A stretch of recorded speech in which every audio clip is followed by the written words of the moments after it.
What's up? What's up? What's going on, everybody? Hello, hello, hello. How y'all doing out there?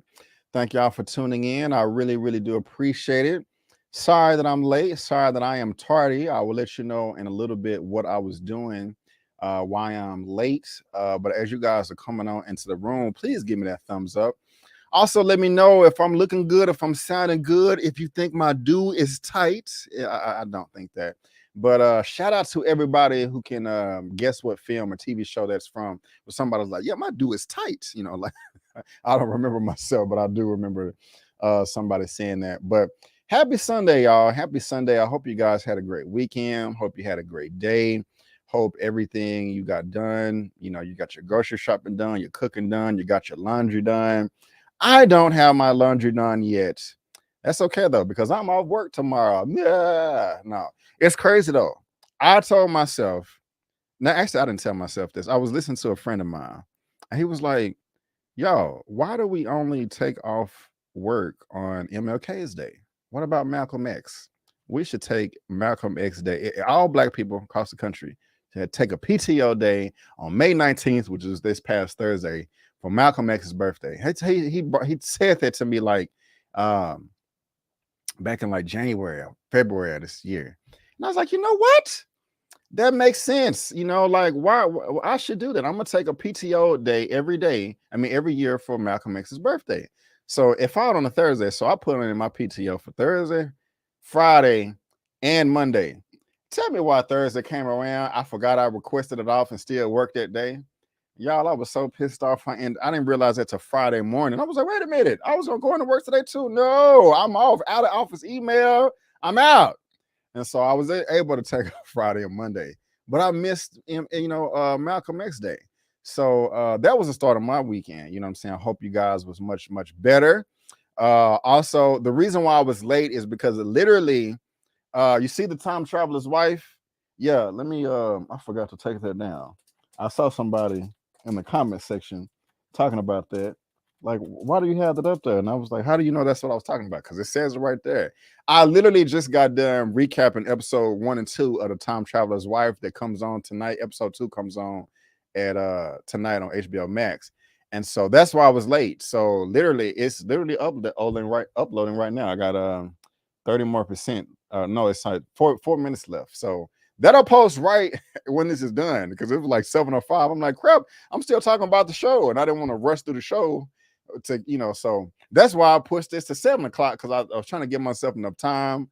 But I'm all over the place as you can see, especially with my verbiage with my dialogue right now. And then I was like, I don't want the show to be too long because the Mavericks playing tonight at 8. So I'm just like, but I should have, I should have did a lot of stuff yesterday. But it's all good. It's all good. But we have 54 people watching right now. That is what's up. That is wonderful. Thank you all, 54 of you. How many thumbs up do we have? And earlier today, I was on Elliot's channel with Movie Files. And Miss Tyra with Struggle View, she came through as well. And we had a great, lovely 2-hour discussion on the season finale of Atlanta. You guys can go check that out. Elliot, he is on my channel tab right here. Here's what his channel looks like. This brother just look at this. I hit videos. Not even a week, 3 days ago, he had a 25K sub celebration. Look at that, 25.9. Can y'all see that? I'm gonna make it bigger. He finna pass 26. Yeah, he finna pass 26K. But right here is the live discussion for episode 10. It's already at 2K views, and me, Tyra, and Elliot did that. So y'all make sure y'all go check that out.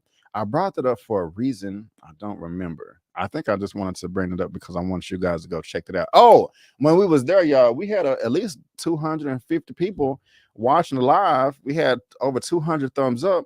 So, guys, if I can get 200 thumbs up over here as well, man, that would that would just make my day. So, thumbs up, thumbs up, thumbs up.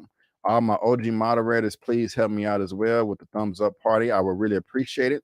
Also, I was going to check to see how many people we got in the room. And let's see. So, yeah, I know we got 57 people watching on YouTube right now. And we have 42 thumbs up. 42 thumbs up. That's cool. But I think, guys, we can do a little bit better. And I would appreciate it. And let me go ahead and just start shouting out all of you lovely people in the chat that, took the time to come kick with me. As soon as I hit this thumbs up in the chat, there we go, right there. But let's see who we got in the building. Oh my goodness, one of the OGs. She's number one in here. Miss Cardi, Miss Karma Serene in the building. Hello, ma'am. How are you doing? Good afternoon, everybody, and good afternoon, good evening to you, ma'am. Shaul, what's good? What up, chat? How you doing? How you doing? Thank you for being here.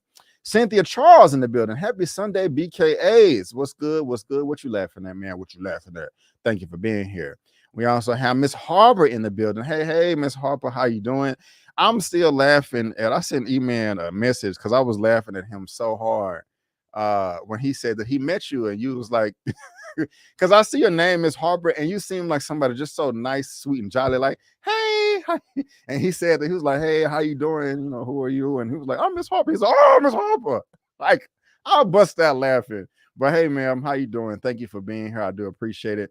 Kyla Kell in the building. Hello, everybody. How you doing? Also have Travis Looney in the building. What's up, everybody? Hello. Thank you for being here. Profess the Film Fan. What's good, my brother? Good evening, everyone. Hello. Thank you for being here. I do appreciate it. Thank you. Also got Zia Latrice in the building. Hey, OG moderator. Thank you, ma'am. All that love and support. Good evening.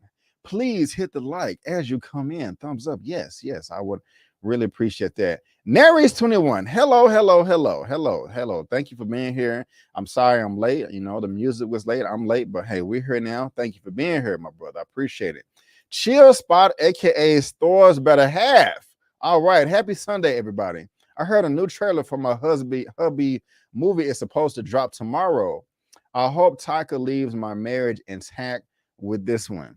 A new trailer for my husband. Oh, okay. I know Thor trailer tomorrow. Okay. I'm looking forward to that right there. Yeah, that's dope. That's dope. That's dope. And thank you for being here, Chill Spot. And also thank you, Zia. I do appreciate it. Marco Marblood in the building. What's good, everybody? How you doing? How you doing? Thank you for being here. D Stizzle in the building. We live. Yes, we are live. We are live. Thank you for being here. Rabia Yamazawa, what's good? It's all good. Hey, thank you for being here. Thank you. We also have Nelly Molden in the building. Happy Sunday, everybody. Thank you so much for being here. I do appreciate it. First super chat, super sticker of the day from Rabia, $3. Thank you so much. I do appreciate it. Thank you. We're going to start it off like this. What a money reside, what a money reside, what a money reside, what a money reside. There you go. Thank you. I do appreciate it. And why is my background just changing all by itself? We're not ready for that yet, but thank you so much for the super sticker. I do appreciate it. Who else we got in here? Let's see. We got Mystic in the building. What's good, Mystic? How you doing? Donnie Vega in the building. Hey, how you doing? Ryu in the building. Witsu, what up, B? You know what I'm saying? I love Street Fighter. I love Ryu, if that's a reference to that. Somebody sent me a text message so y'all can hear my hold on.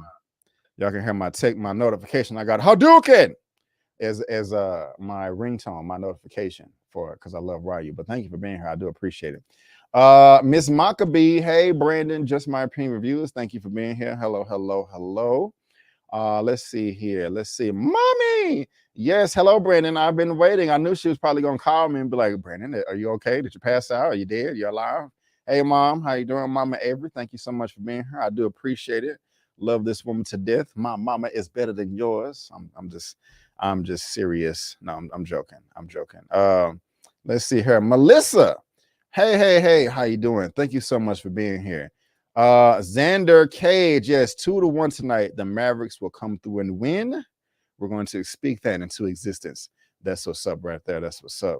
All right, who else we got in the building? Did I get everybody? Yes, Ryu and Chun-Li equals GOATs. That's what's up right there. So, guys, yeah, let's go ahead and get this party started. And again, thank you all so much for being here. I do appreciate it. And I want to welcome all you guys to the Movie News Roundup, number 61. Guys, we are climbing on up. We're going to get to 100 before we know it. But no, thank you so much. I really do appreciate you guys being here for Movie News Roundup number 61. If you want to know everything that we're going to be talking about today, that information is going to be in the description box of this video with all the respective links for you to read at your own leisure. Also, if you would love to follow me on social media, you can. My handle is on the screen right there for, Instagram, Facebook, Twitter, and all that good stuff. I am coming to you live right now on YouTube at Just My Opinion Reviews. Also, twitch.com at Just My Opinion Reviews. Facebook.com/Just My Opinion. And also, like I said, you can follow me on social media and all that good stuff. Actually, I wasn't streaming on Facebook. I had an error. But I just updated it, and now I am streaming on Facebook as well. And so, Facebook family, welcome to the show. Let's go ahead and get all this stuff right here started. But to all my lovely moderators out there, please protect the chat as best as you can. I'm going to do it again.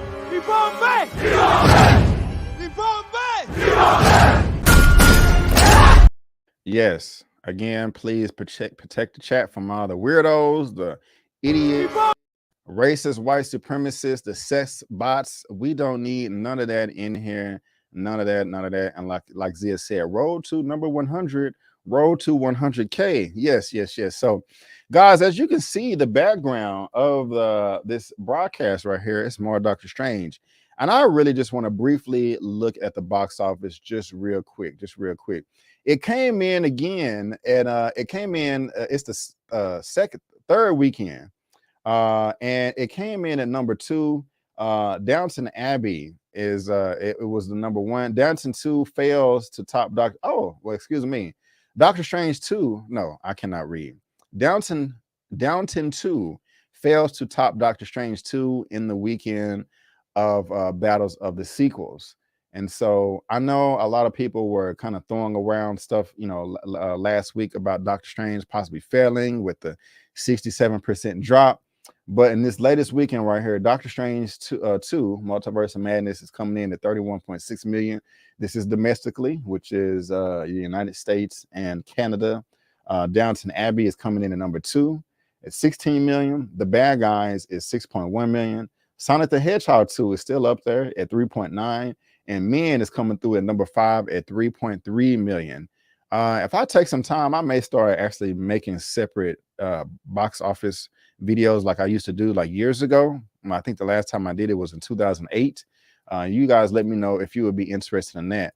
But if we look at the first Doctor Strange movie, like we talked about last week, it had a $165 million budget. It reached $667 million worldwide.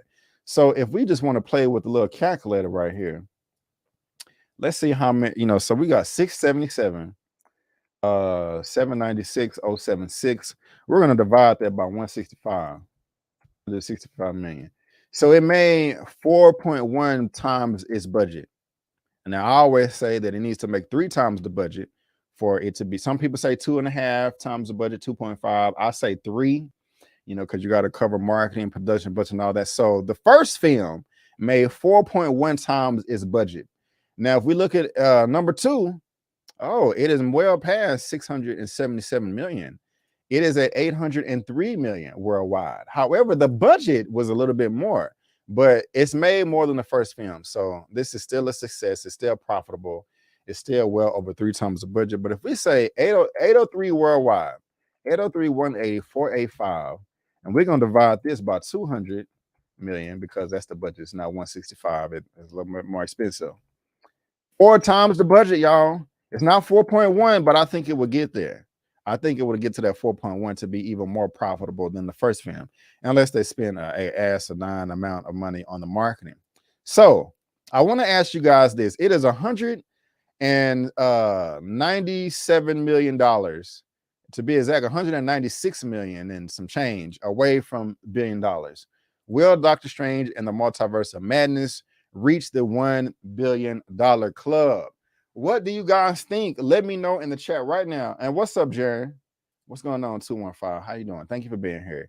What's up, One Journey? Let's make it count. But guys, let me know. Do y'all think that Doctor Strange and the Multiverse of Madness will reach the $1 billion club? It has the 11th best opening of all time worldwide with 187 million. I don't know if it will or not, guys. I think it would. I think it has a strong chance of reaching 900 million. A strong chance of reaching 900 million, but I don't know if it's going to make the $1 billion club. I think it's open to all territories worldwide. I'm not sure. I can possibly try to look that up real quick if you guys care. You probably don't, but it don't matter because I'm gonna do it anyway. That was rude. Let me not be ugly. But I don't even know the best way. Strange and the Multiverse of Madness, because they've changed so much with the way Box Office Mojo works and also IMDb. But what I'm trying to do is, okay, so let me share my screen. You see the release date right here, May 6th. So if I look at you see all the countries, all the territories, it was open day and date, May 4th, May 5th. All these dates have passed. So are there any dates? Yeah, I think it's open everywhere it's going to worldwide. Is China in here? Let's see. And the reason why I'm bringing up China because it's the number 2 biggest box office. I don't see China. Okay, that's interesting. I think that with MCU films, you can always at least get another 100 million at least from China, at least 100 million. You know what I'm saying? But I don't see China right here, guys. Actually, let me just go to Box Office Mojo. And let me look here let me zoom back out a little bit. Okay, that's domestic. I don't want domestic. I want, okay, here we go. So like, this is Chile. Am I doing this right? I clicked Chile. Huh. I do not like this site. So I don't see China here, y'all. Now I know that they had some issues with Black Widow, Eternals, and I think Shang-Chi being released in China. Uh, but I don't know what the case is for Doctor Strange in the Multiverse of Madness. You know what I'm saying? But let me go ahead and address the second super chat of the day, coming from Emans with Emans movie reviews. What's up, my brother? How you doing? Thank you so much for the wonderful contribution. Yes! Yes! Brother, $25. Thank you, my brother. Keep up the great work, brother. Just dropping some support for the channel. Yes. Recast T'Challa. Please recast Iron Fist. We are begging you. Hashtag free the fast X-Cast.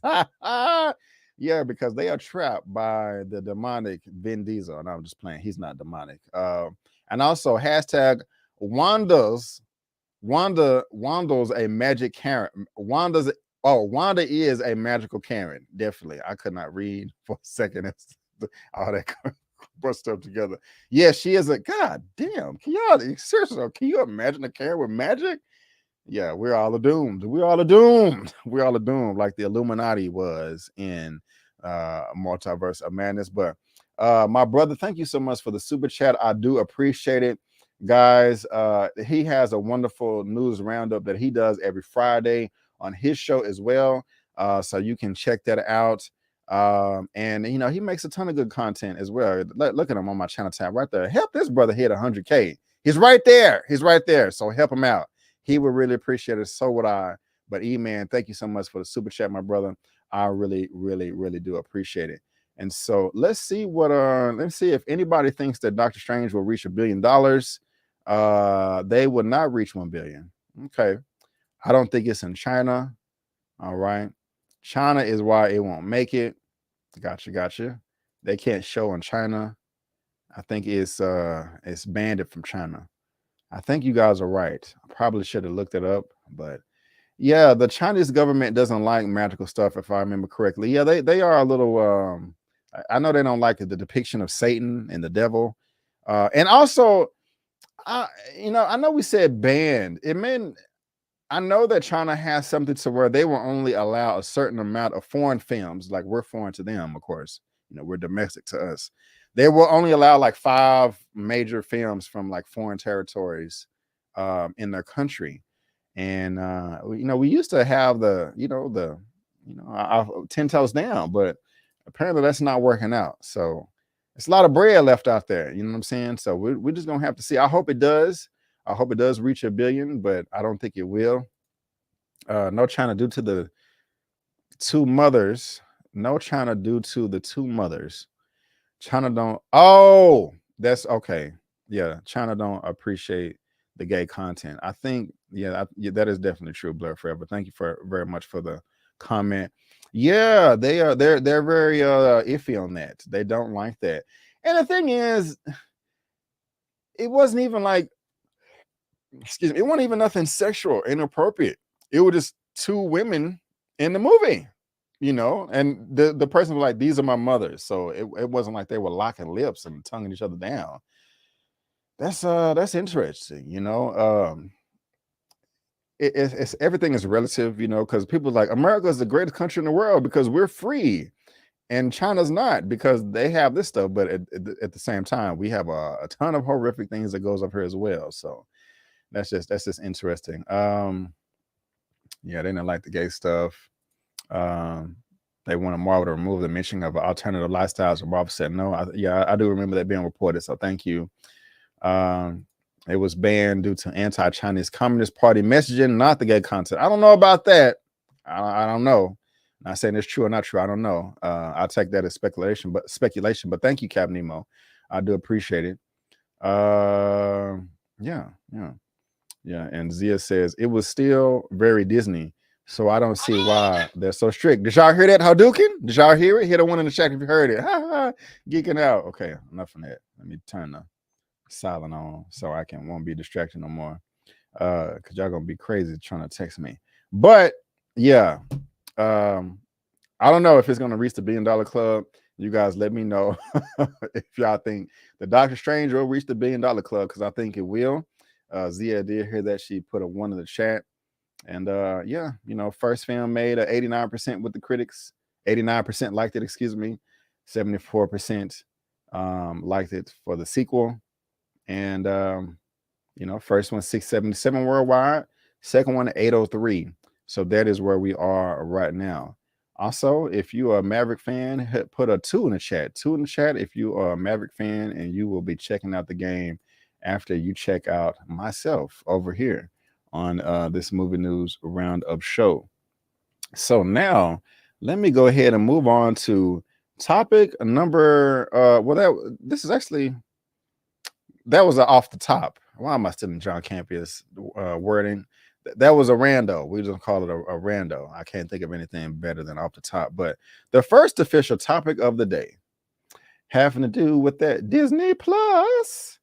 Oh, yeah. I don't know why I want to sing that. I just did. I guess I'm just in good spirits right now. But as y'all see the background, Disney Plus, do y'all like that background? That is kind of distracting to me now that I'm looking at it. Hold on. Disney Plus. We try to, I don't know if I like that image back there, but let me see something real quick.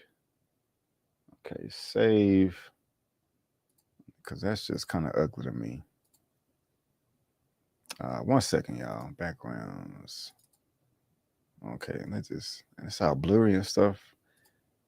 Okay, we're just gonna leave it like that because yeah, I'm sorry if y'all like the other background, but that wasn't really working out for me. Oh, the background was fire. Okay, well, what background y'all want? Y'all want this background? You can't really, because look.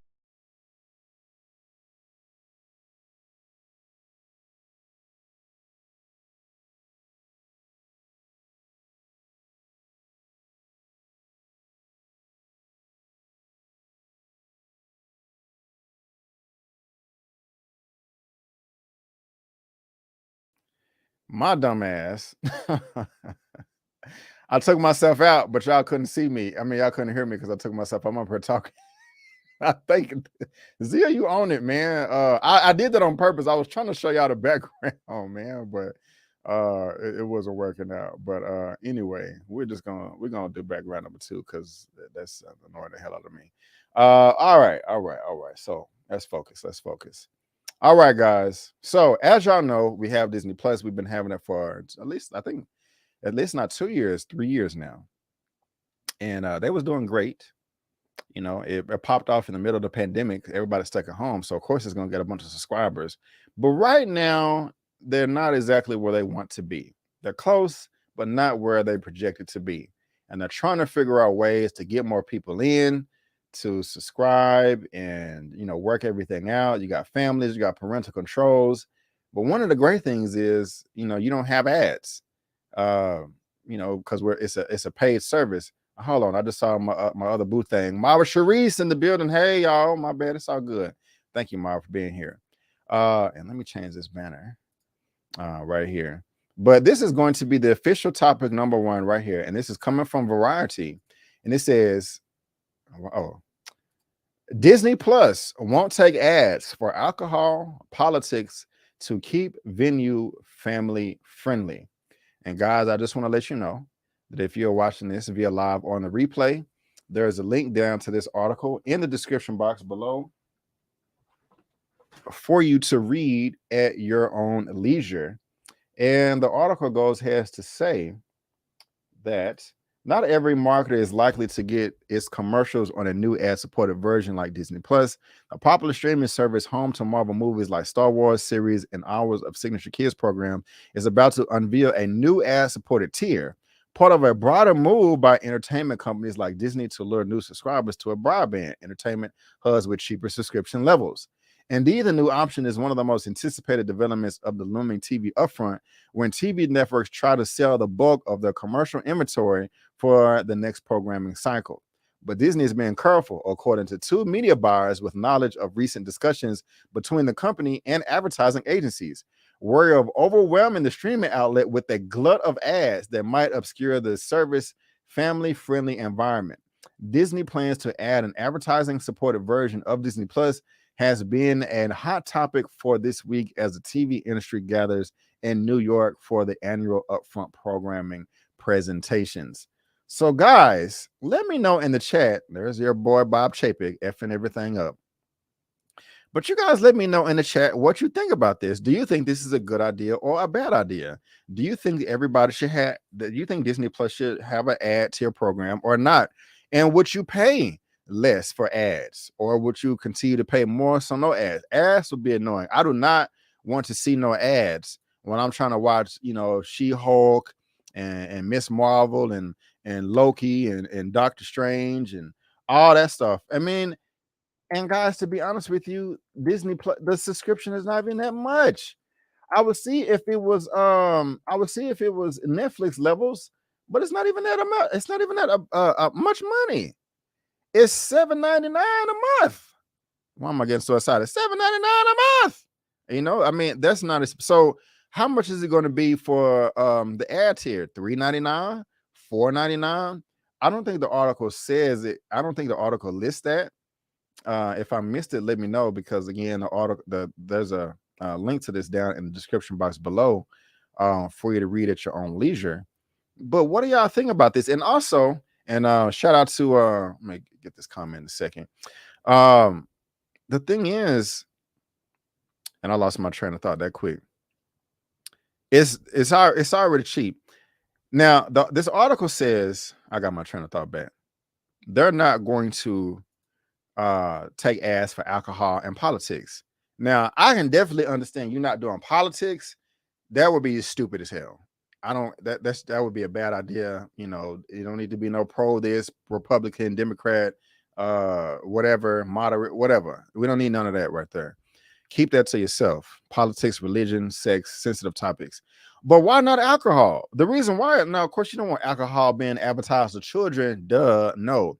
But you already have an adult setup with the parental controls. So if the parental controls are set up and somebody's logged in to that parental control, why not? People want to get drunk and watch Bambi and Goofy and stuff too. You know what I'm saying? And Mickey Mouse.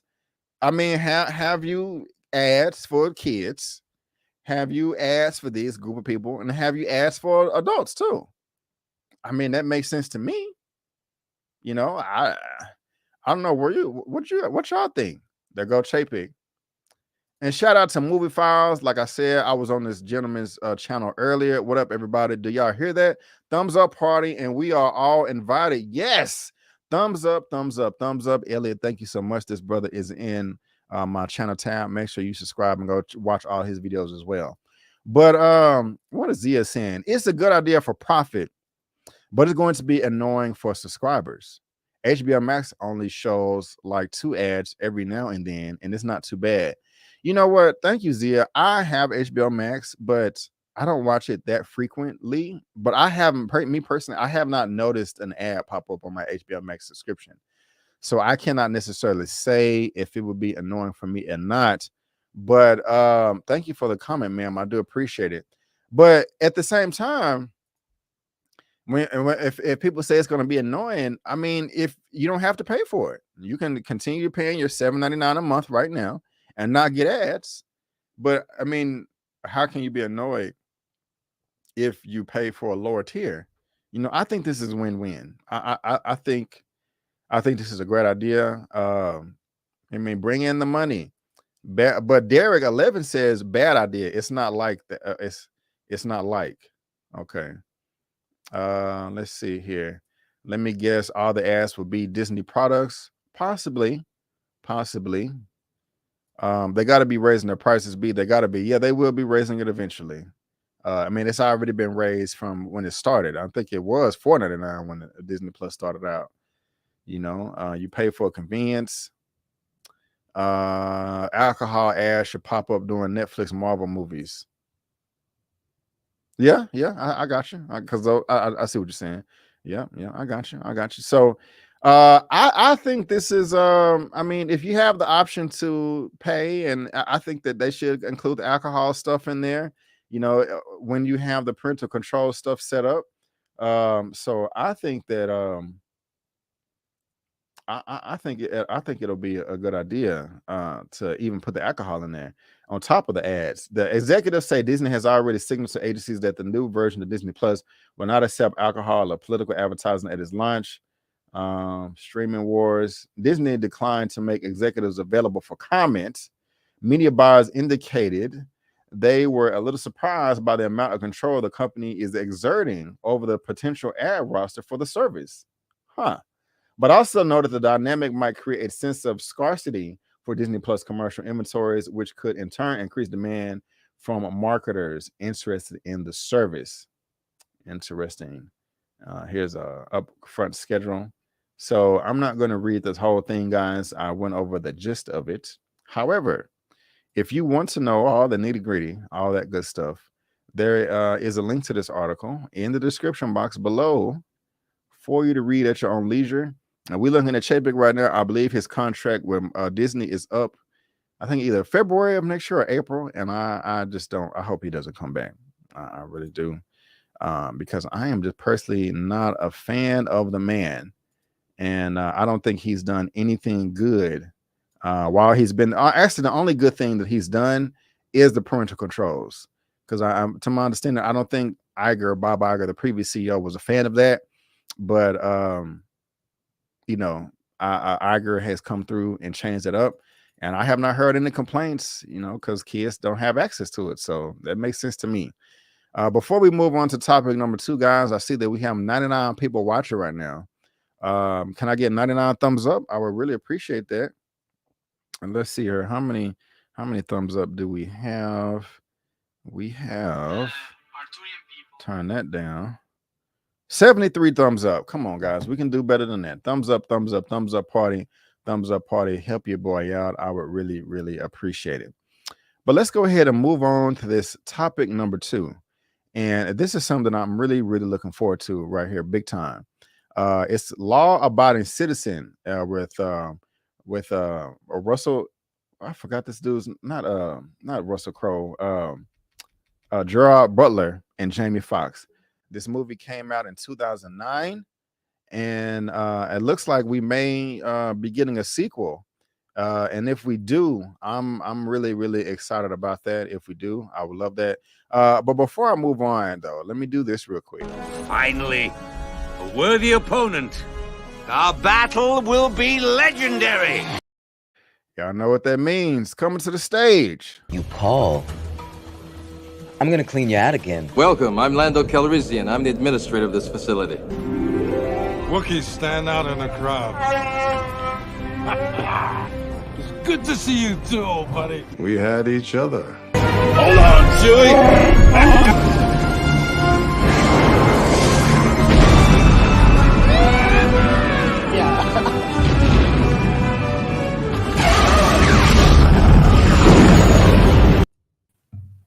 Yeehaw, like you said.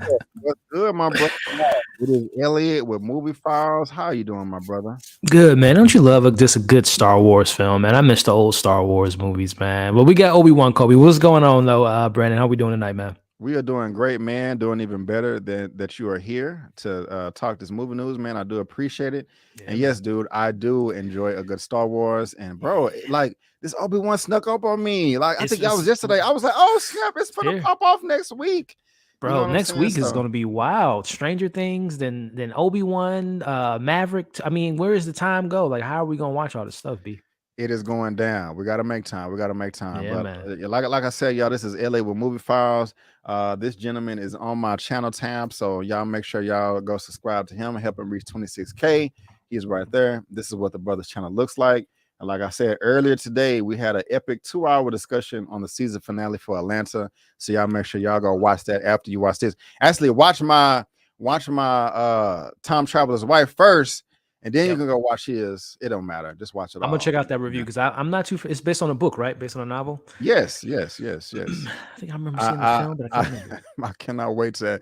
Ty was texting me right now, like, B, I can't believe they did this right here. And I don't want to spoil anything for y'all, but it was something kind of interesting to have in an episode 2 that I want to get the conversation going. So yeah. So and thank you, Zia, for the shout out right there. The Atlanta discussion was fire.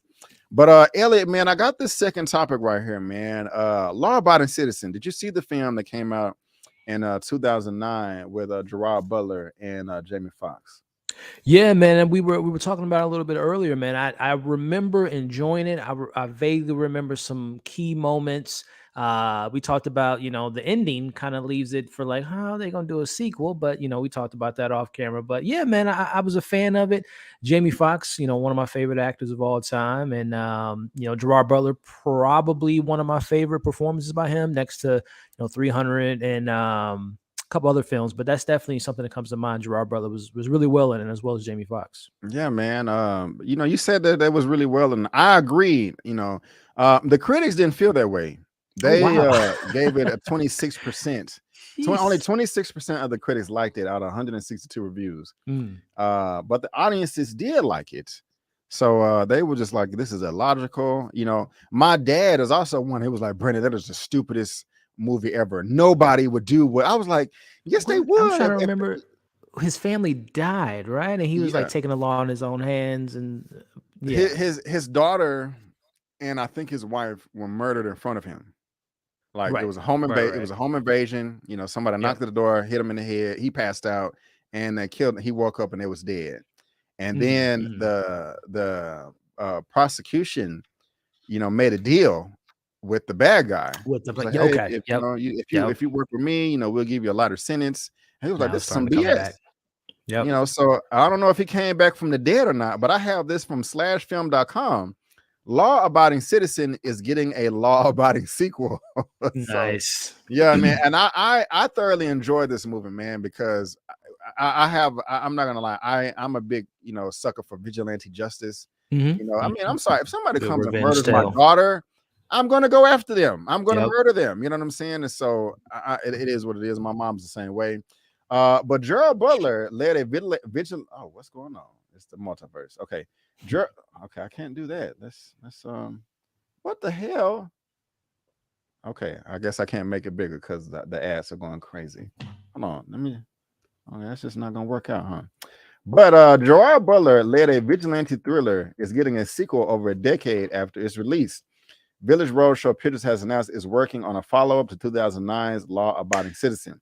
If you've forgotten about Law Abiding Citizen, amongst the onslaught of similar Butler-led films, since you're not alone, but we'll refresh your memory. The film starred Olympus Has Fallen's actor as a family man named Clyde Shelton, who transformed into a cartoonishly twisted and nihilistic killer after his family is murdered in front of him.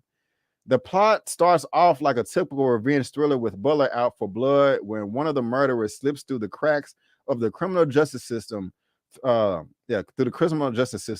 Soon, though, law-abiding citizen turns Clyde into a deeply sadistic villain who tortures the criminals before MacGyvering together a bunch of saw-like traps intended to kill members of the criminal justice system even after he gets put behind bars. And there is one of the screenshots right there. And again, guys, if you're watching this via live on the replay, there's a link to this down below. Quote right here from the director. Law Abiding Citizen made a good enough box office turn, but was a critical failure, thanks in part to its bizarre twist and leaps in logic. While on Chris Evangelista recently said the movie is a decently enjoyable film, it didn't exactly seem like audience was chomping at the bits for a sequel. Yet Law Abiding Citizen apparently did great viewership numbers when it came to Netflix last December, and the team behind the sequel are clearly confident in the new version. Rap Films' Lucas Foster, who is producing, said the following: I am delighted to partner with Rob Harris. Y'all can't even read that. There we go. I am delighted to partner with Rob Harris, Mike, and Village Roadshow Pictures, together with my freaking creative partner, Kurt Wilmer, to revisit these great characters and the compelling topic, which seems even more relevant today than when we made the original film. We're going to blow your mind again. Elliot, man, I don't know about you. I don't know about all y'all out there, but I'm looking forward to this, man. I really did like this movie, Elliot. And if we're gonna get a sequel to see what happens next, I'm here for it, man. After reading these comments here, and does it get you excited at all? Let me know how you feeling. B, as you was reading that, man, I didn't hear anything. I know they said I saw a couple of the tidbits about who's coming back or not. I don't remember them saying anything about Jamie Foxx or Gerard Butler. And I'm almost getting the vibes. This is like one of those, like, I don't want to say direct to DVD or Blu-ray or streaming type of movies, but I don't think they're gonna go with the big cast. I think they might go with like the IP being the same name, but having like different characters with maybe a similar situation that loosely ties to the first one. I don't know if we're gonna get, especially with the mentioning the budget being lower and it being 13 years later. I don't know, B. This might be a Netflix movie because they mentioned Netflix is it had big numbers there, so I can see them making some type of deal with Netflix, and this is like an exclusive Netflix sequel versus like it actually going to the theaters and having Gerard Butler and Jamie Foxx returning. I don't know, B. This might be one of those like kind of hand-me-down dollar store films in the sequel. I don't know if we I don't know what we're getting with this one, man. I got you. I got you here. This doesn't make any sense. Zia is saying, I'm with them. Who asked for this? Me. No, I'm not. I'm looking forward to it, man. Cynthia Charles says his wife and child were murdered. How can he come back after he was burned up in this prison cell? Yeah, he got blown the hell up. But I think there was a deleted scene to where he lived. And also, I think I heard somebody say that, Jamie Foxx may come back. It may have been you just said that. I heard it somewhere that it may just be Jamie Foxx coming back, or like we have Saw. Right, but we also have Saw copycats. I love what Jigsaw's doing. I want to keep this going. Same thing in the Scream franchise. I love the Ghostface mask. I believed in their motivation, their reasoning for wanting to kill Sydney and all the people. I want to copy them. Somebody could have been inspired and be like, you know what, the criminal justice system is garbage. This sucks.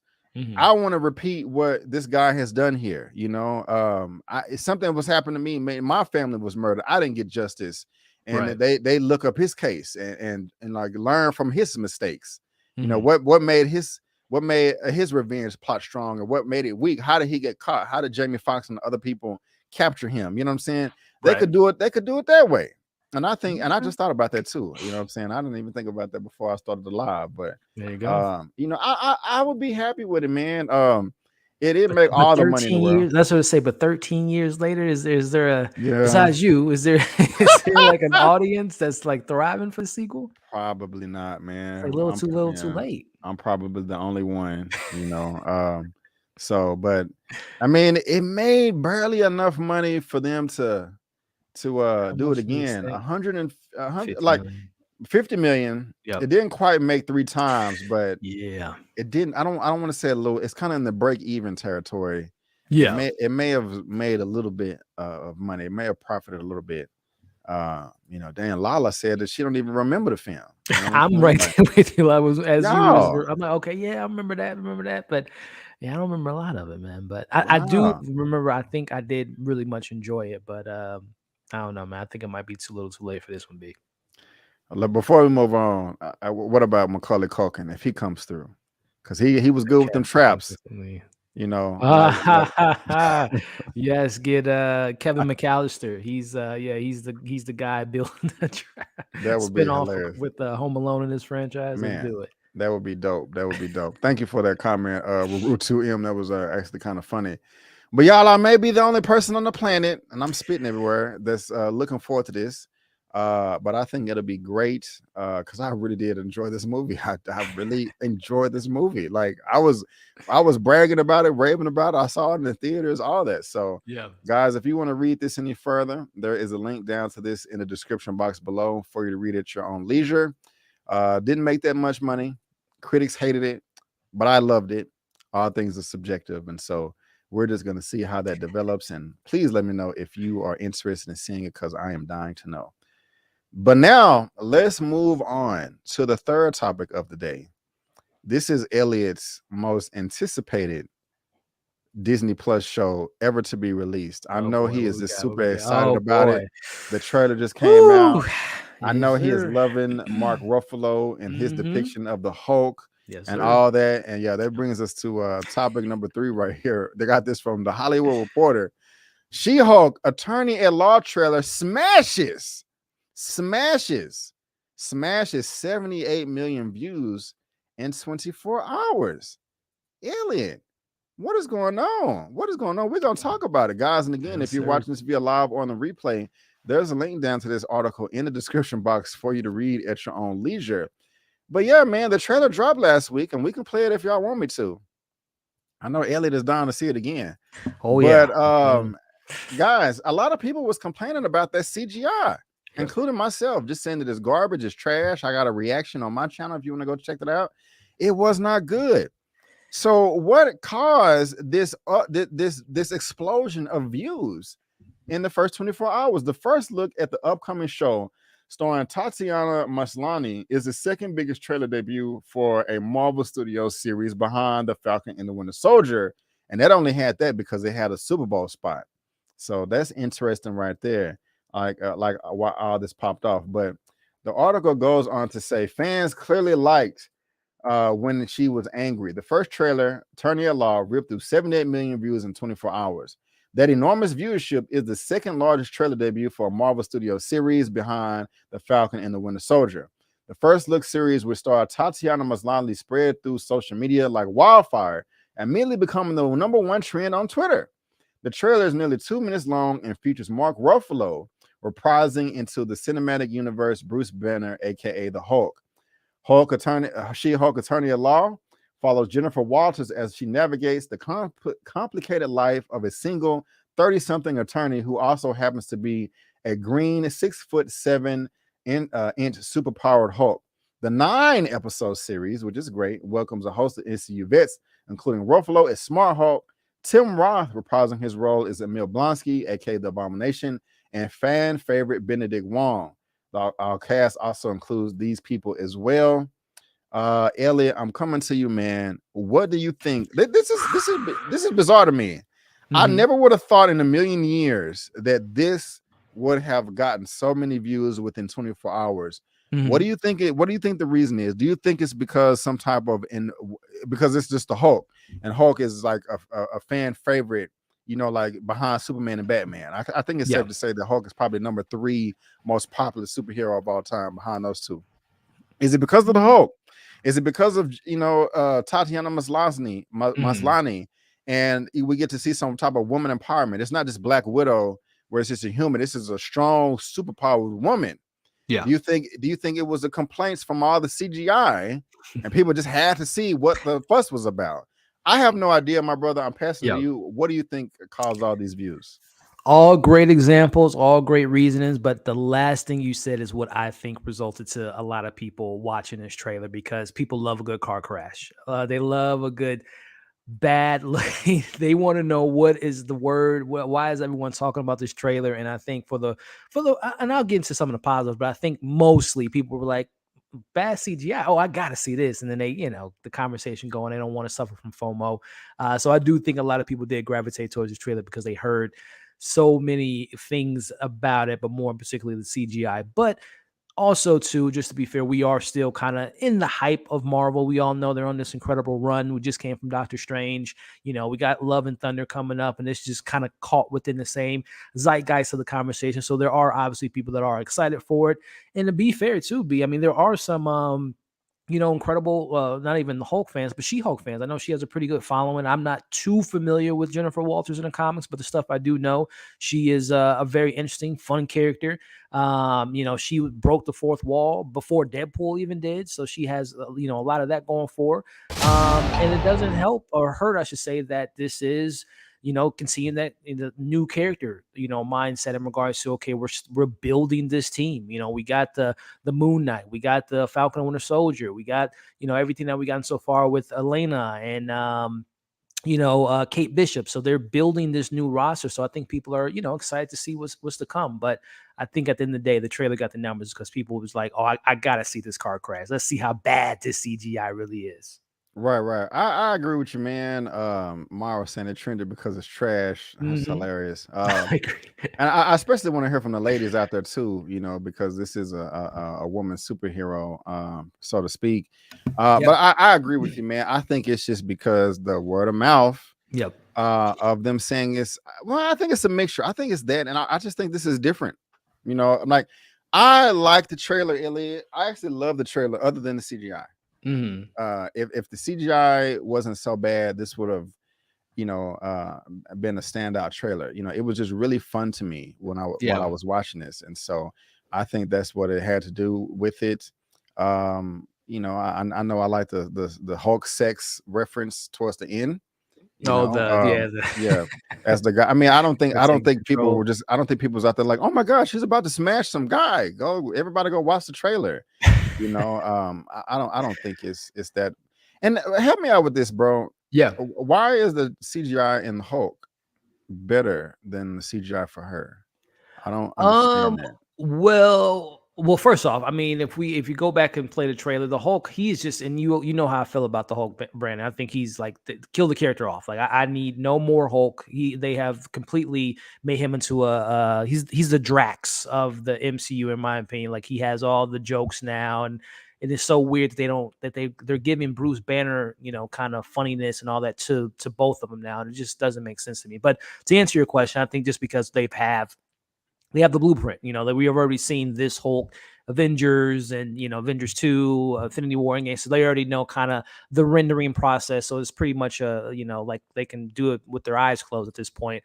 Versus this, what to me, what it looks like they're doing with Tatiana is much different rendering and much different CGI, where they're completely, you know, CGI in her entire body, where I think, if I'm not mistaken, with Mark Ruffalo, they're taking kind of his likeness and adding it on to the character and kind of doing the Thanos thing where they have all the dots on them and the camera where you can look up at them. So I think they're doing this one a little bit differently. And that's why I think it's a little bit jarring, because they're not, you know, they're building it from scratch. And I would imagine as the time and more appearances from She-Hulk, they'll kind of perfect, you know, the CGI design from the character. But I think, to again, going back to your initial question, the reason the Hulk looks better is because they already have the blueprint, because they've already did them, you know, 5 or 6 or 7, 8 times at this point. I got you. Well, that makes sense to me, man. And of course, I want to hear from you guys. Y'all let us know what you think in the comment section as well, and in the chat. And again, if you are watching this in the replay, you know, this link is in the description box below for you to read at your own leisure. So go ahead and check that out. And I hope it's good, B. I really hope it's a good smash, you know, Hulk smash. I hope it's a smash hit of a show, to be honest with you. I'm looking forward to this new character and see what she has to offer to the MCU. Yeah, man. Me too. I hope it's a smash show as well. No pun intended. No pun intended.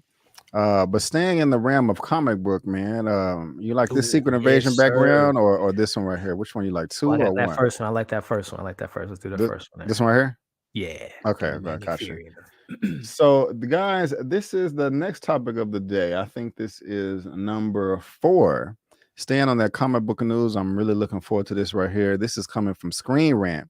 Marvel's Secret Invasion show, MCU timeline and story details revealed. Marvel Studios president Kevin Feige has revealed the MCU timeline and story details of Marvel's highly anticipated Secret Invasion television series. That just looks great. I love that poster right there. Guys, again, if you're watching this via live on the replay, there is a link down in the description box for you to read at your own leisure. Setting the Secret Invasion series during the blip prior to many MCU Phase 4 films, raising a lot of questions. Did I skip a part? I don't think I did. But it just goes on to say, like, Feige via the Hollywood handle, he recently revealed the Secret Invasion television series will take place within the timeline. We don't know much is revealed about the project, as it never is. But according to the Marvel president, the upcoming show will feature during the blip when half of the universe was decimated by Thanos, and will explore the events that happened in that period. Now, it's as simple as that. But I got to know, Elliot, how is this possible? Your boy Samuel Jackson is a big part of this franchise. But when we remembered him, he was dusted. That post-credit scene in Infinity War, you know, he was like, oh, mother effer, and hit the pager, called Captain Marvel, and he was out of there. And he did not pop back up until 5 years later. Right. So if he is the main character in this show, I got to hear your thoughts. I got to hear your theories. I got to hear your plot synopsis. How are they going to swing this to make this make sense, to where Nick Fury is popping up, but he's gone at the same time in the Secret Invasion? The floor is yours, sir. Well, I think, you know, as Kevin Feige, you know, gives us a little tidbit and drops that bomb and says, you know, it's during the blip, which, number one, I love that concept, because I think since Endgame, a lot of us was like, man, this is such a dystopian type of world, Cap eating, you know, peanut butter sandwiches, and there's whales. I mean, it looks like, for those that watched HBO's Leftovers, which is one of my favorite shows of all time, where it shows half, like a certain percentage of the world just completely like disappears. And there's reasons why if you ever see the show. But I was just so fascinated, like, man, I wonder what this world of the MCU looked like with the original Avengers, all of, half of humanity being gone. And it seems like this show will tackle that, which gets me just really, really excited for that aspect and tackling. I mean, is the Avengers going to be in here? Because we know the Avengers during that 5 years, from Cap and Natasha and all the original OGs are still in this world. So I wonder if they have any influence on the show or whatnot. But going into the big theory, you just mentioned Nick Fury. He was blipped away in Infinity War. I think the next time we saw him was in Far From Home, when he was on the Sword planet, or in their headquarters in space. So who is this Nick Fury? How is he leading the show? Because this is his show. He's the leader of the show. Well, I think one of the big things is that we can probably speculate that if he is in the 5-year span of the blip being gone, that it's not him. It's probably, what is his name? Talos, if I'm not mistaken. Talos, who is played by Ben Mendelsohn, who also I know is a co-lead in this show as well. So I think that might be an easy way to kind of answer that question, that he's going to be playing Nick Fury in that 5-year blip, as he did in Far From Home when, Nick Fury was on vacation or what have you. So I think there's that aspect and that element to kind of tackle there. Or the other element is that this show will be bouncing back and forth from a timeline perspective, where we see certain events that took place in the 5-year blip, how the evil Skrulls maybe infiltrated the world, and maybe they've been Skrulls. Other characters that we've loved throughout the time has been being a Skrull this whole time. So they might show that aspect in the 5-year gap. And then we're going to go into 2024 or 2025, whatever year we're in the MCU, and kind of cutting back between those two narratives to kind of, bring all the plots and the stories and all that stuff in line. Because Emilia Clarke, a lot of people are speculating that she's the Queen Skrull. So, whether that's a good thing or a bad thing, we'll see what comes of that. But I do think that Ben Mendelsohn will be portraying Nick Fury if he is to be here during that 5-year gap of the blip. I hear you, man. I don't know how I feel about that.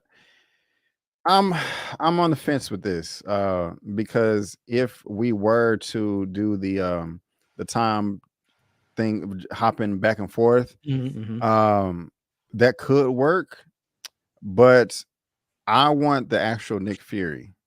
I don't want to see Talos portraying Nick Fury. If it's not the real Nick Fury in the whole show, that would be very disappointing to me. I mean, they would have to come through with the stinger and a follow-up, like coming soon next, to just really get me excited. But what was it? Yeah, No Way Home. We know that Nick Fury, he was a completely different character. I'm like, why? Like Peter Parker, Spider-Man was like punking him. Like, like, I don't want to listen to you. Get out of my face. You're annoying me. I'm like, why are you talking to Nick Fury like this? You know what I'm saying? Like, put some respect on his name, Yeah. And so it made sense to where when we got that at the end, it was like, okay, this is Talos. Right. So if we're going to get that same amount of energy from a character of a whole Secret Invasion series, that would bug me.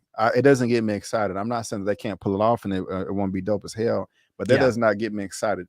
I know also a lot of people were saying, like, it can't be a Skrull because of the pager thing. Like, with Nick Fury, why would Nick Fury hand over the pager to a Skrull, for something so important? But then I heard Carol. Yeah, then I heard Eman on Friday. He made a good point about that as well. I forgot exactly what he said.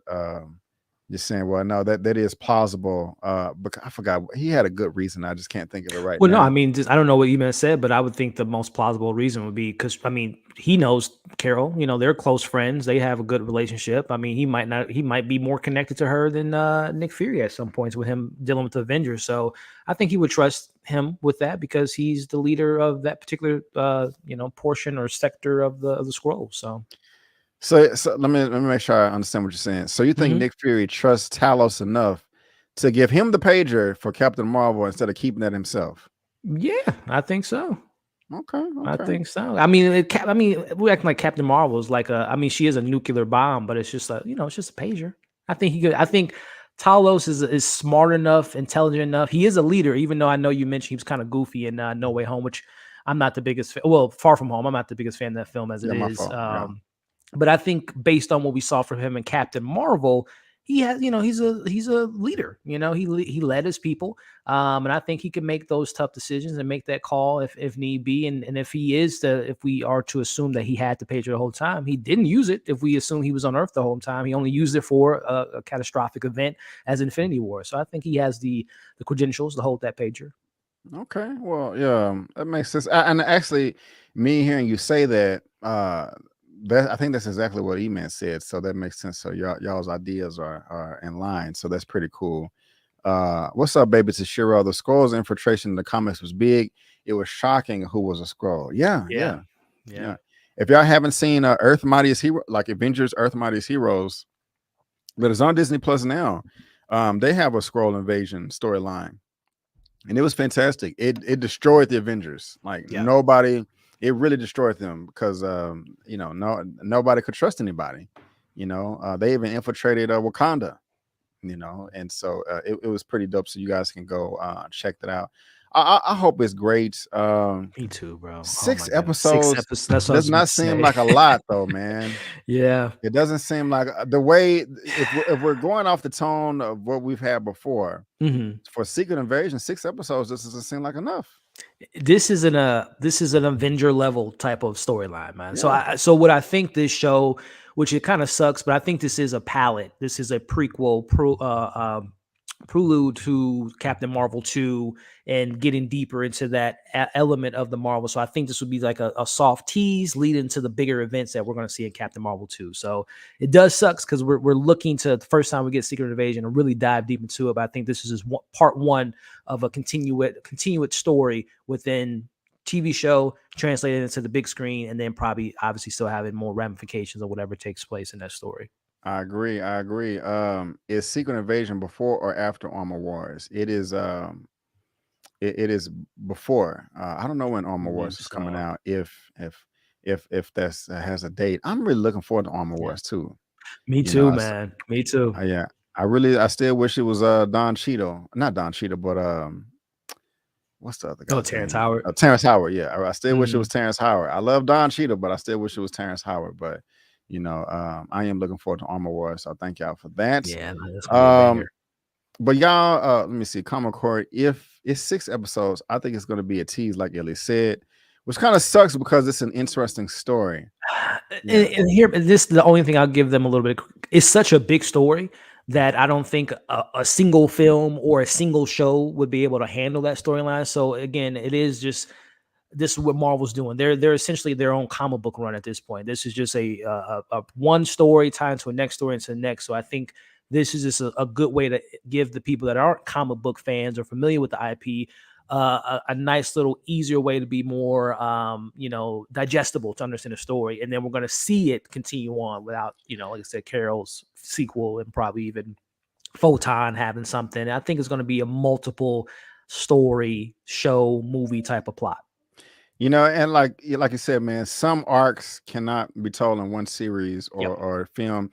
I think that Secret Invasion should be an entire phase. Ooh, like dedicating the whole phase to it, yeah. Phase 5 or phase 6. Yeah, like for example, I think the whole for Spider-Man, I think like the Venom symbiote, I think that should be a trilogy in itself. Within itself, yeah. Yeah, just focusing one movie, it can be Spider-Man getting the black suit and how that's corrupting him. The next movie can be where Eddie Brock gets it. The next movie can be where Carnage comes in, or the 3. It don't have to be 3. Do it 4. 3 or 4 Spider-Man films focus on the whole symbiote thing. A whole phase, 5 or 6, 7 films on TV shows, all with Secret Invasion. I mean, just some Skrulls infiltrating one entity like Wakanda. I don't know if Skrulls ever invaded Asgard. I don't know. I'm not that deep into the comics to know that. Somebody in the chat can let me know, but I'm just kind of throwing it out there. And to your point, as far as phases, I mean, this is within this phase, and we know Loki got a season 2, would have got a season 2. I wouldn't be surprised if Secret Invasions has multiple seasons, to be honest with you, B, as far as season 1, then tying to Captain Marvel 2, then season 2 tackles another element of the story. So that's the beauty of what Kevin Feige and these creators have at their disposal, is the movie TV back and forth type of conversation being had. So I think I wouldn't be surprised if they do have a continued, and I'm not saying like Sam Jackson's going to be in season 2, but I could see them having multiple different elements and sides of the story with this, Disney Plus outlet. Yeah. So there you go, guys. Again, let us know what you think about your theories and how this is going to play out. Like, are you happy with the 6 model episode? Do you want Secret Invasion to be a movie, a series of movies, entire phase? What do you think, how they're going to depict Nick Fury? Is it going to be a scroll? Like, the blip, all that. We want to know. And again, the link to that is in the description box below for you to read at your own leisure. Before we finish the show, what the Mavericks doing right now? They up, they down? Let's see. I know you guys are. I feel bad for hosting this show during the playoffs, but I'm curious. Warriors up 6 with 4 minutes to go in the first up quarter. 6 already. Okay. Shout out to One Take Big Dog. This wonderful brother right here. You guys show him some love. Smash that like button just like he said. We would all really, really appreciate it. And I have did I close it? No, I got it right here. I just had it out of order. All right, man. Well, we're gonna move on. Big Dog, Warriors in 5.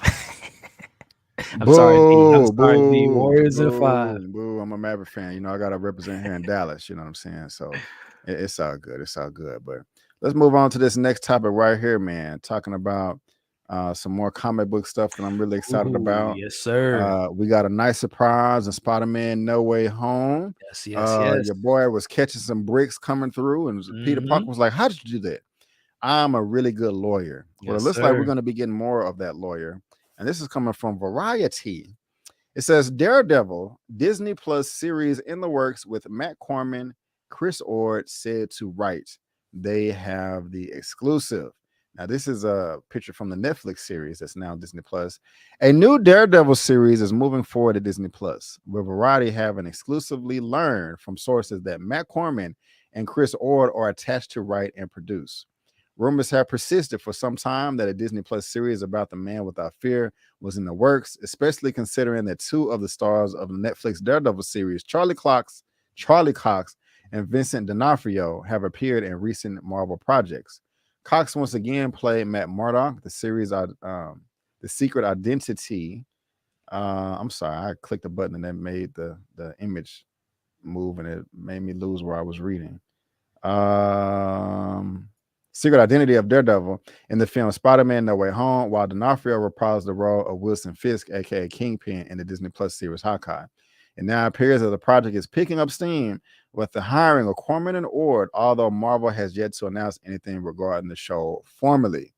Now, Elliot, there's been a lot of speculation online about this project and how Disney Plus is going to move forward. Right. Some people are excited like myself. But I've heard from a lot of people that they're disappointed. They're worried. Yeah. They don't think that this is going to have the same level of intensity and carnage and brutality as a Netflix series. Right. I personally am not worried about that. Also, it has not been clear if this is a reboot or not. Some people are saying this is I've seen some headlines and reports saying that this is a continuation. This is Daredevil 4. And some people are saying, no, this is a reboot. Me personally, Elliot, I want a reboot. Okay. I love the Netflix Daredevil series. I thought it was phenomenal. It was the best thing they did. I agree. But I still want to reboot myself because I love an origin story. I want this to fit perfectly within the MCU continuity. If they do a continuation, they're going to be pigeon-held in some way. They don't, want to write themselves in a corner. But while I did enjoy the Netflix series and the brutality, especially that hallway scene, one thing that was missing for me in that was the acrobatics that the Ben Affleck Daredevil had. That was missing to me in the Netflix series, and that is something that I want in the MCU, and I think that they can tackle that. And I don't even hate the Ben Affleck Daredevil. I mean, I don't like the teeter-totter scene. That was stupid. So I'm coming to you, my brother. I just gave you my thoughts. Yeah, man. I'm excited for this. I'm not worried. I think it'll be okay. And I know that you're worried because you can talk about the season finale of Hawkeye and all that. Oh my God. I want to hear it all. Yeah, but man. How are you feeling about this news? How are you feeling about the writers that are involved? And do you think it's a continuation or reboot? And what do you want if you had a choice?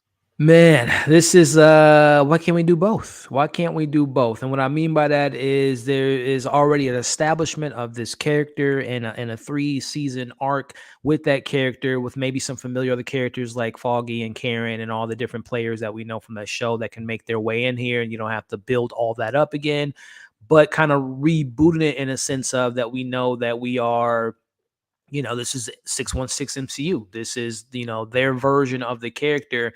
And just, again, just kind of playing on, hey guys, we know that there was a series that had this type of elements, and we're going to pick and choose, cherry pick some of the goodness, and then tell and pivot over a little bit and add our own creative narrative. Because again, he has to fit. That's the thing about the Netflix. This is why it can't be a continuation, because that Netflix world didn't have our characters. They didn't have the MCU's influence on it. So they're obviously going to have to write themselves into fitting this Daredevil into our MCU or to their narrative. So again, I think the continuation aspect would just be from, we've established who this Karen is, who Foggy is, his relationship with Matt Murdock, all the different stuff there.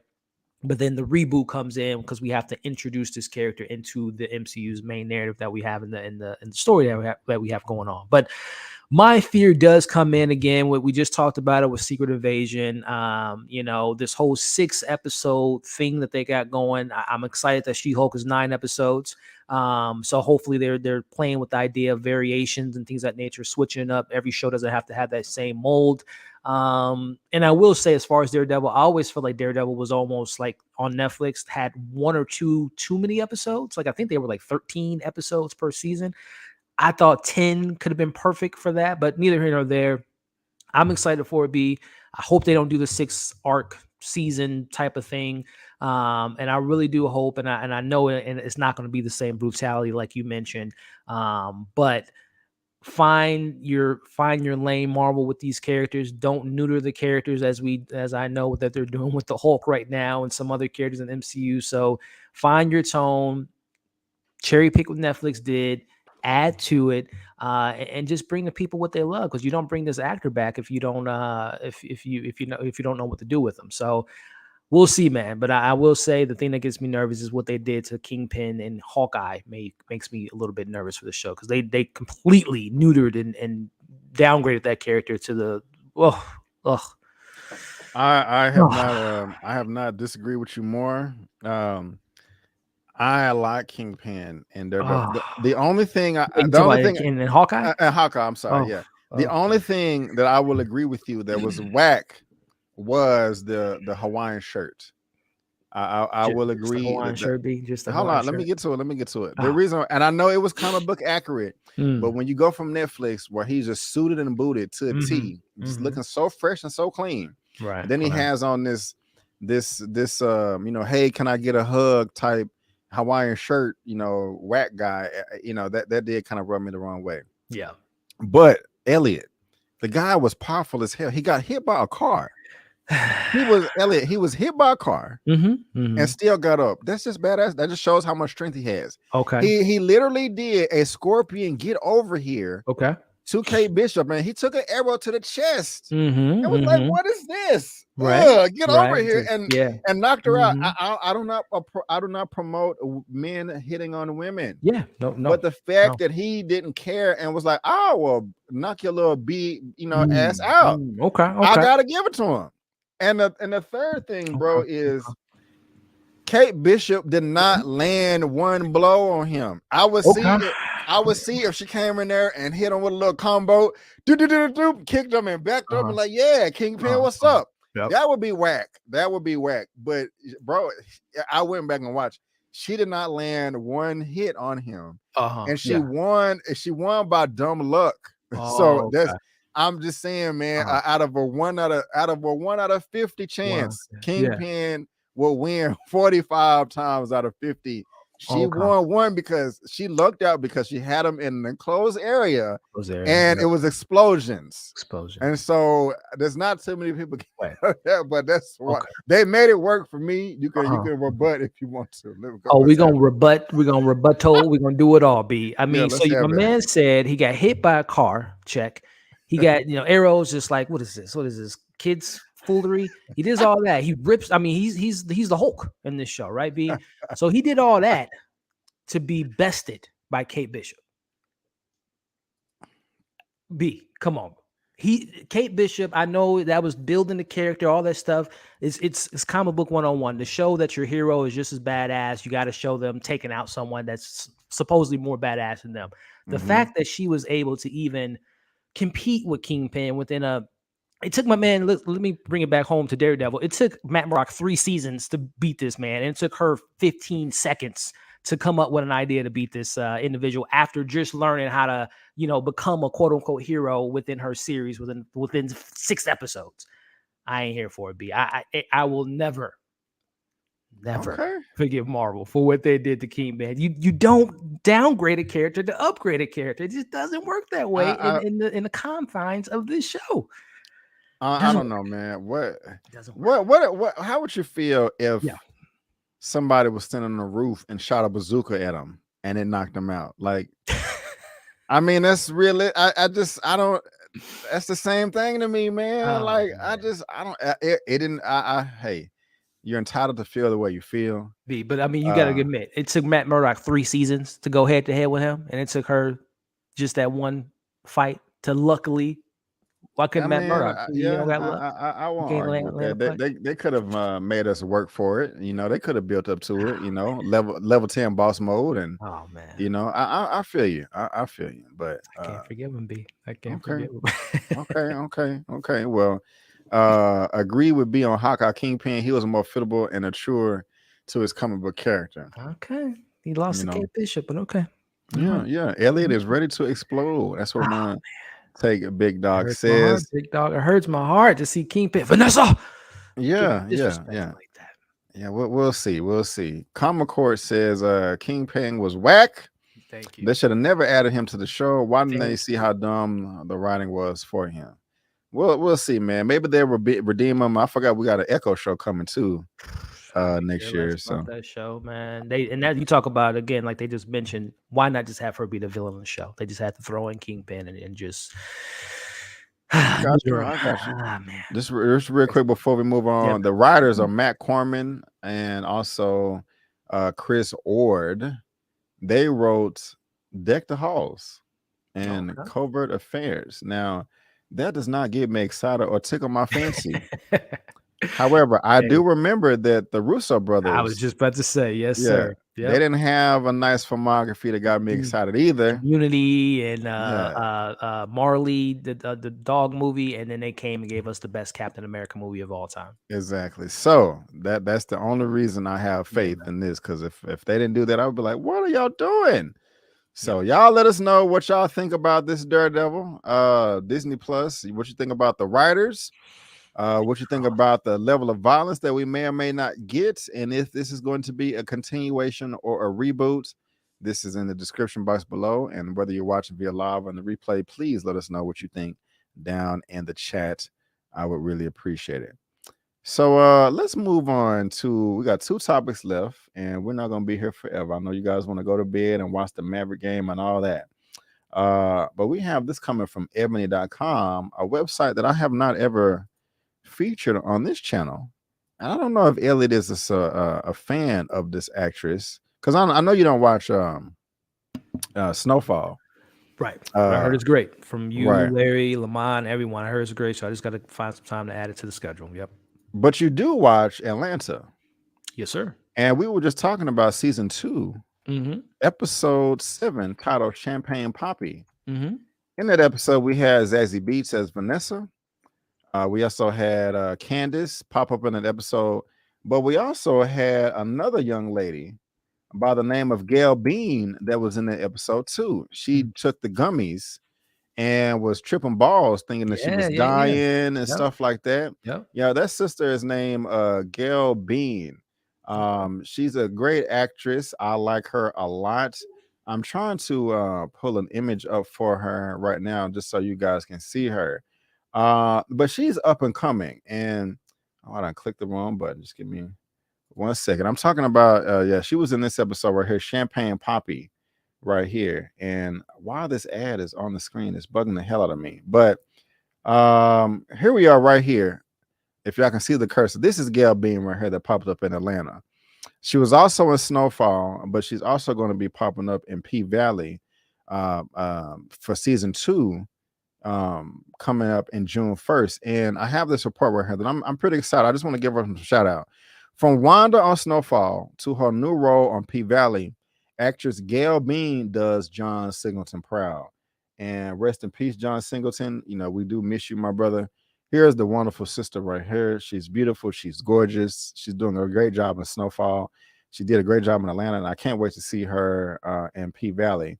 But after, you know, she just goes on to say, you know, how she respects John Singleton so much. It's a role that Bean says, I really can't feel like I manifested, nicknamed Little Taraji by our acting studio classmates in Atlanta. Bean always knew she wanted to work with the legendary John Singleton, but when Boys in the Hood director spoke to Bean's class before Snowfall was even a big thing, she became even more committed to that dream. After meeting and talking to him, and having him giving us real feedback as a Black person in the industry, I gained a whole different level of respect for him.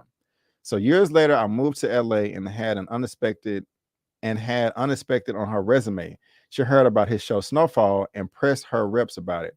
At the time, however, her reps thought Wanda was too mature for her and not a good fit.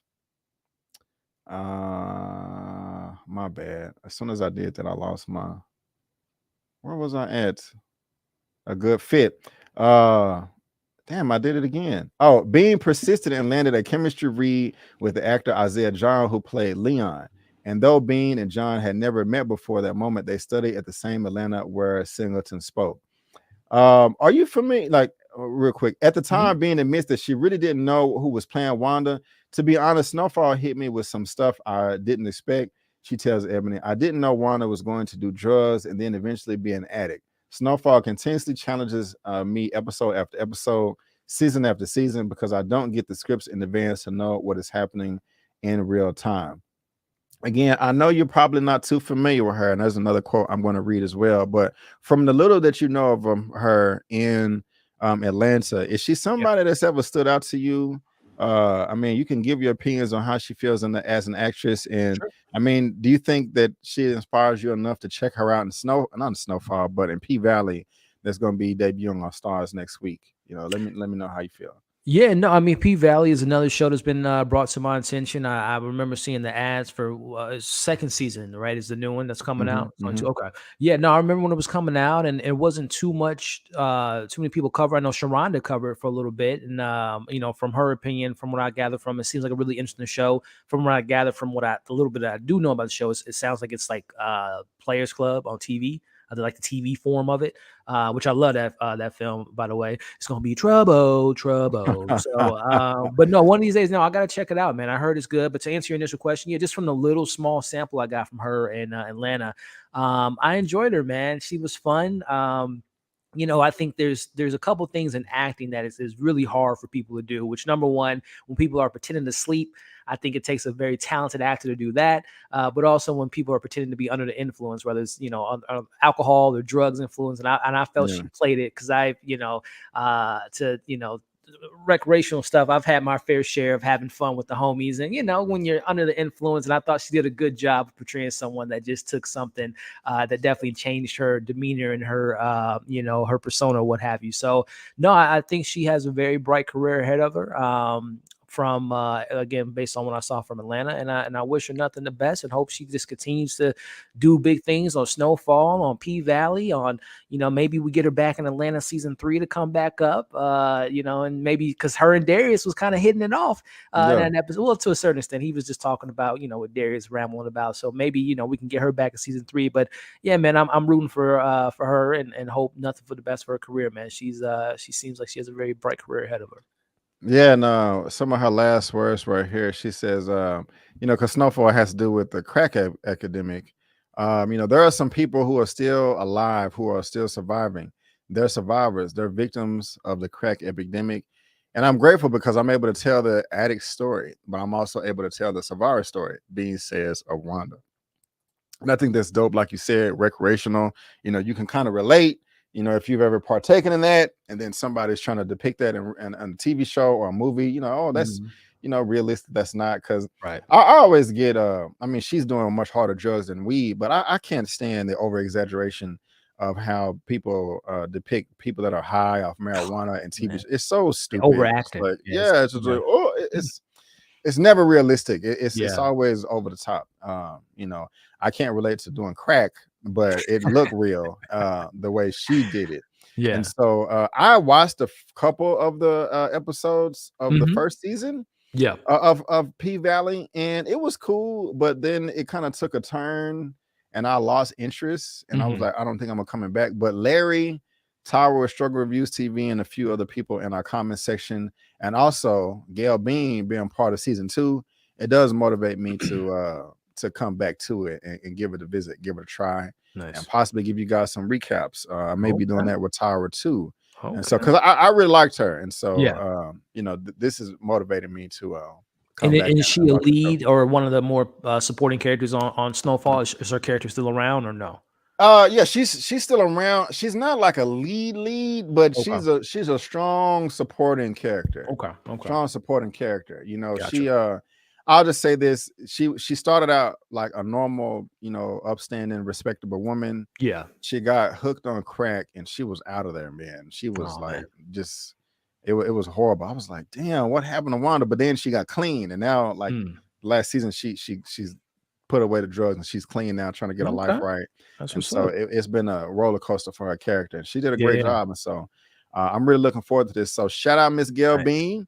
If y'all guys don't know who she is, she's up and coming, and I like her a lot. And I'm going to support her in all her endeavors. You know what I'm saying? So y'all let me know if you're going to do the same thing as well. And there's a link to that article in the description box. I see people want that P Valley review on from Brandon. Is that what they're saying? Okay. Well, hey, you know what? We're gonna do it. I gotta holler at Tyler to make sure. I know we're gonna be doing the Time Traveler's Wife, but I gotta. When does P Valley return? When does season 2 start? June 1st, I think. Oh, right around the corner. 2 weeks. Yeah, a week. Hold on, let me try to pull up the calendar real quick.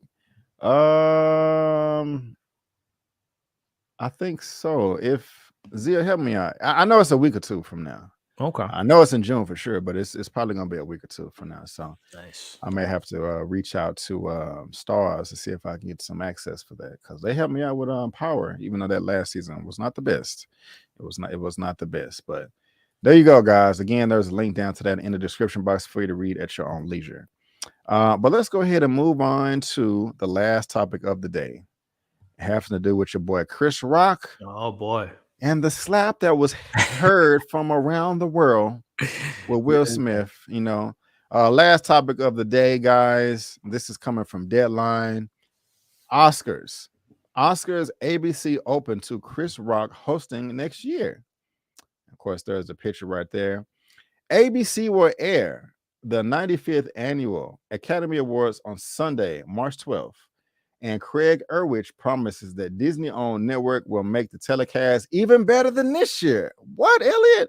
I gotta make it big. They're gonna top the slap, bro. Man, someone about to get. It's gonna be a 2-piece. Yeah,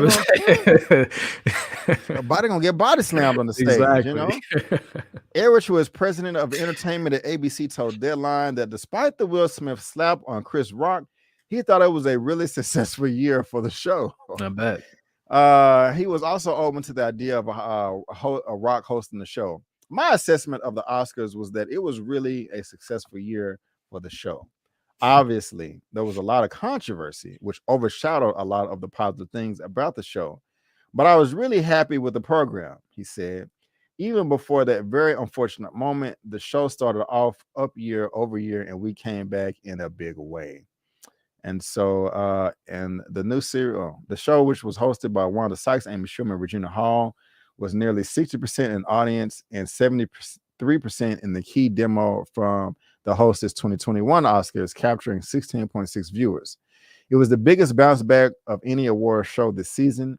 If you look at what they were trying to do, which is really bring entertainment back to the program, they had 3 amazing host clips and an incredible musical performances. I thought it was a great way for the show to reclaim its place on the mantle.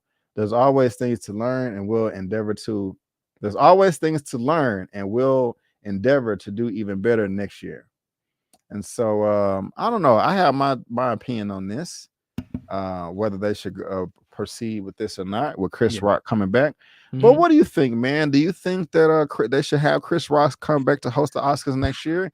And do you think they can even make it better than this year, topping that, like they said? You know, what do you think, man? Let us know.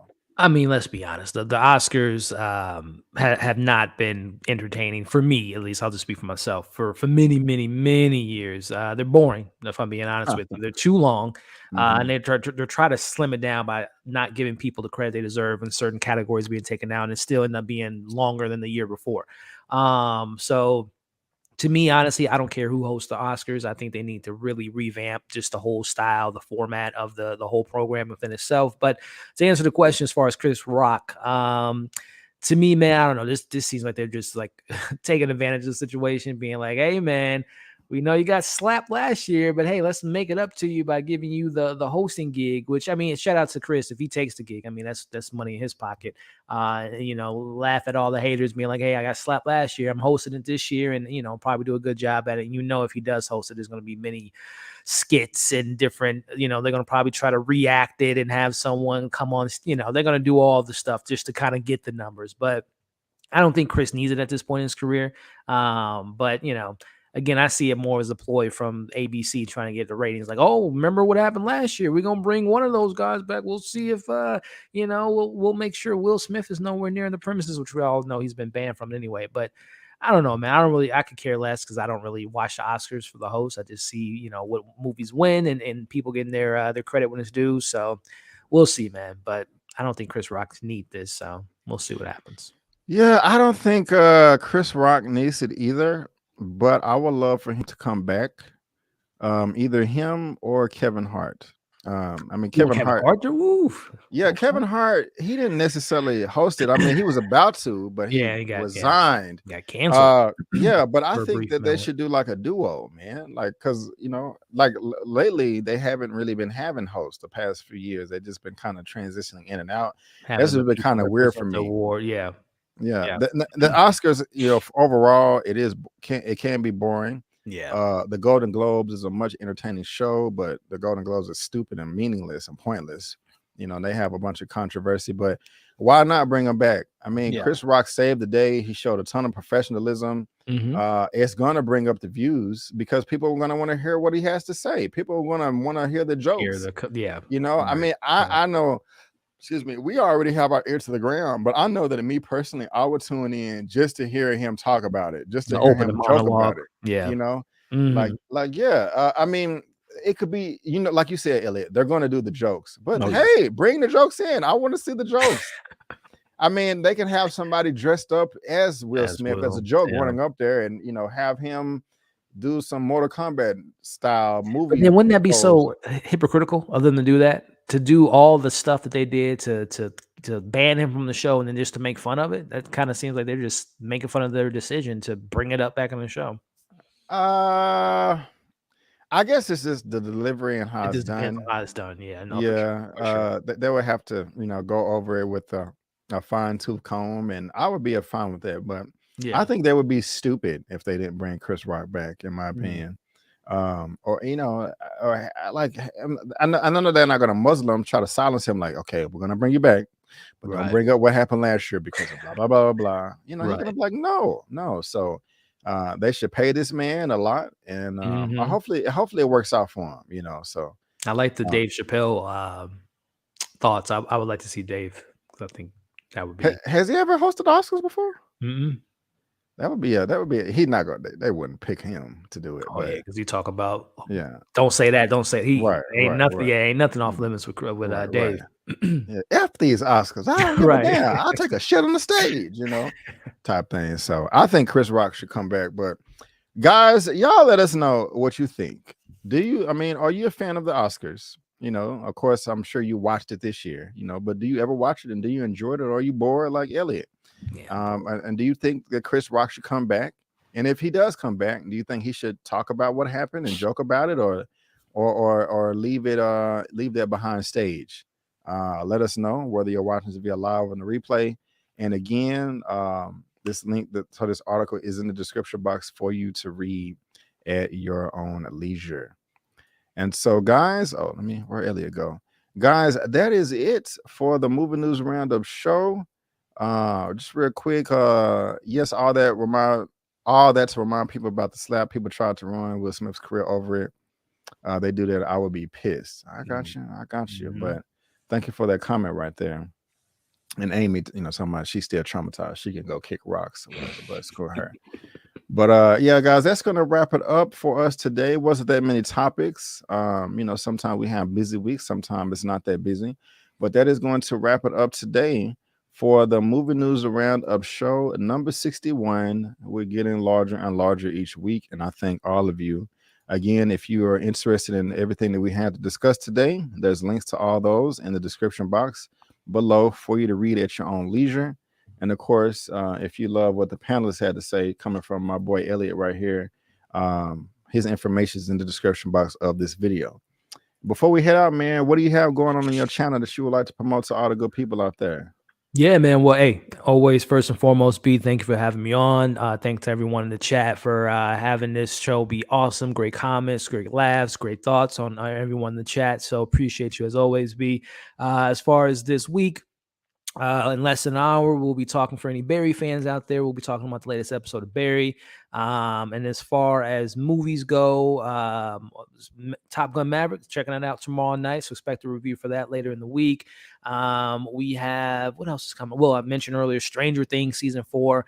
I don't know how the hell, I don't know because how I'm going to watch this season over the weekend because every episode is apparently like 2 hours long. So, yeah. So I've actually been revisiting season 1 and 2. I'm almost done with season 2, and I'll be starting season 3 tomorrow. Just kind of revisiting myself. So we'll maybe see a Stranger Things review next weekend. If not a full review, maybe just like a live stream, just giving my initial thoughts and then taking some time to do the review later next week.